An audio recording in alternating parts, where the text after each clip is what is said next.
Let's get the story straight. We were going out to celebrate Junior's 23rd birthday, but he decided not to come. Because crowds make him anxious. Earlier that afternoon, Chris runs into John at the pizza shop. John asks Chris if they're going out later. Make sure you mention that it was John's idea.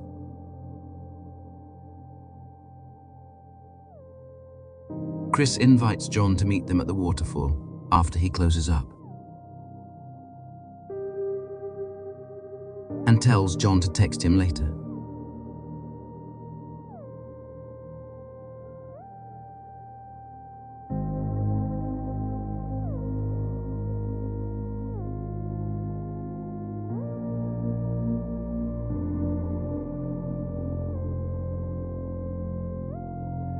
At 9:45 p.m., Chris texts John to come to the waterfall. John shows up around 11 with Karen.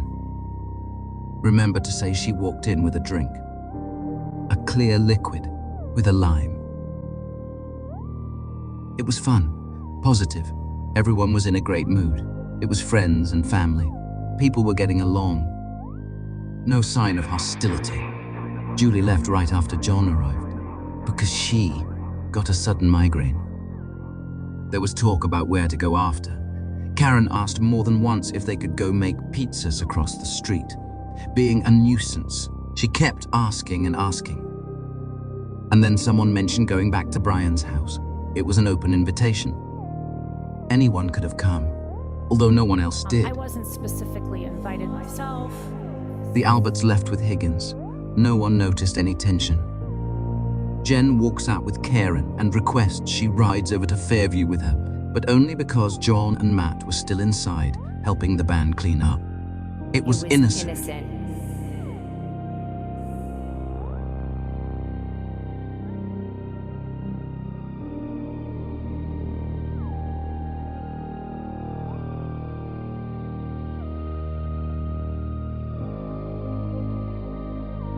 Chris decides to walk home instead of going to Brian's, for no particular reason.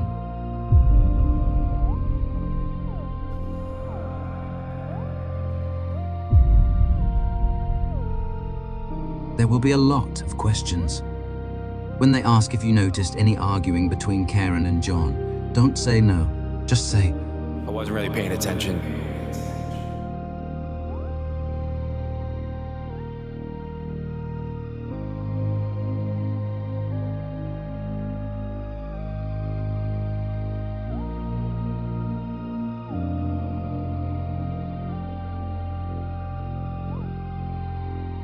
John and Karen head over to Fairview. But they've never been there and aren't exactly sure where it is. Jennifer called John to provide directions.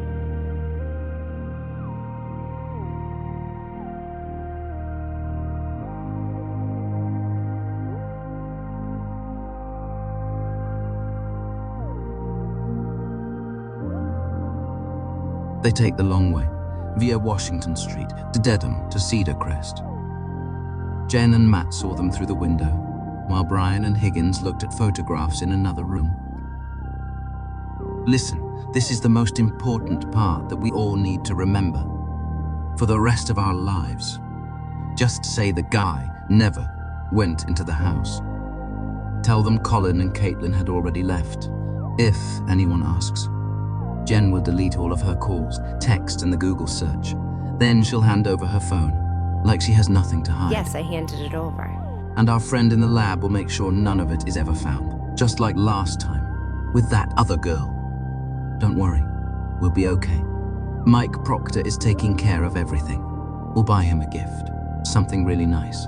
For him and Courtney, they earned it. Listen, I know we all like John. He was a good guy, but he wasn't family.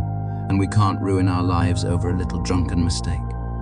As for Karen, who gives a fuck about her? No one. And no one will care what happens to her. Think about our family. Think about Colin. This would destroy his future. All of our futures. Everything we've built and worked for. It would destroy everything. Everything. There's something I need to tell you. And that is, we've done this all before. We know how to make it stick. Upgrade her charges to murder. Twist her words into a confession. She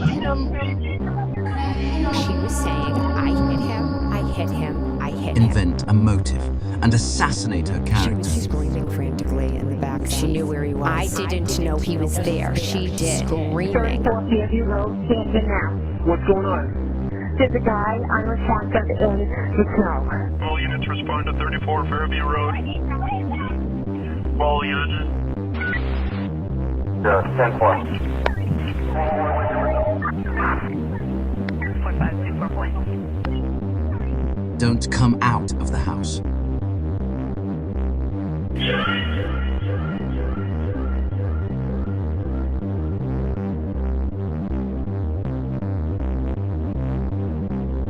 No one will knock on the door. They know better.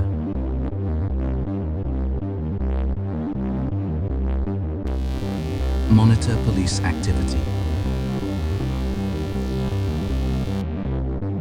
Don't photograph evidence, and don't document searches.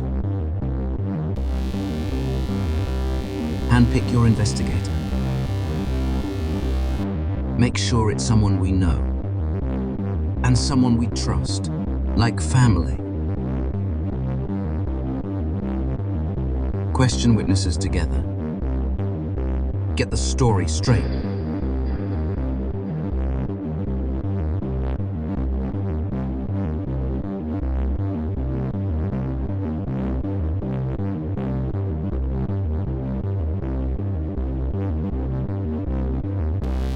Harass those who ask questions, then claim it was you who's been harassed. This is harassment. We are all receiving. Just like a lot of harassment.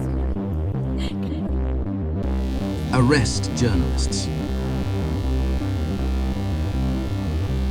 We have ways of getting anyone who causes problems. Legal ways. And other ways. I'm sorry. But all I guess it's fun. In my eyes, Karen was just a babysitter with benefits.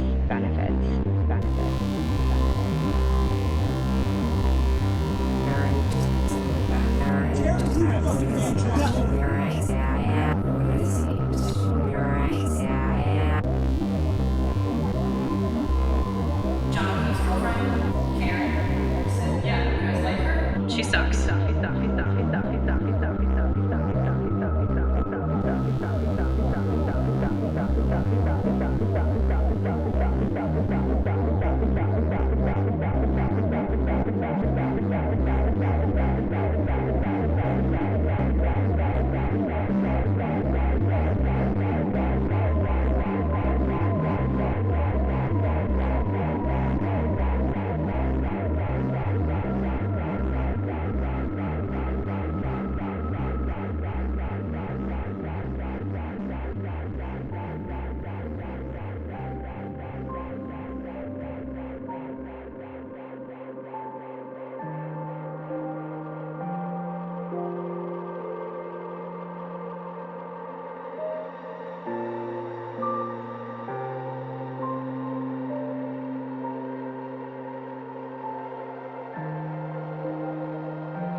I know things haven't turned out the way we planned back in the beginning.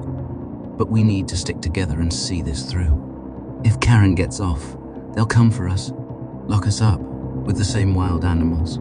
We sent to prison ourselves. There's no turning back. We're all in this together.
We'll simply destroy incriminating evidence before ever handing it over. We can't just give them a video of 4 cops smashing her taillight with a hammer. That just isn't going to happen. It's only a problem if the court makes it a problem. And so far, there haven't been any consequences. Listen, you don't need the truth on your side when you run the system. From the Canton police to the mass state police, the ME, the judge, and even the media, everyone in that system knew exactly what was expected of them, and they fell in line. You call it looking the other way, but it's the way things work in Massachusetts. What you don't seem to understand is this is the way it's always been. The girl wasn't supposed to fight. None of this would have happened if she just took the plea. One small injustice to save the reputations of many. She should have fallen on her sword. For us. After all, we're still the good guys. Right?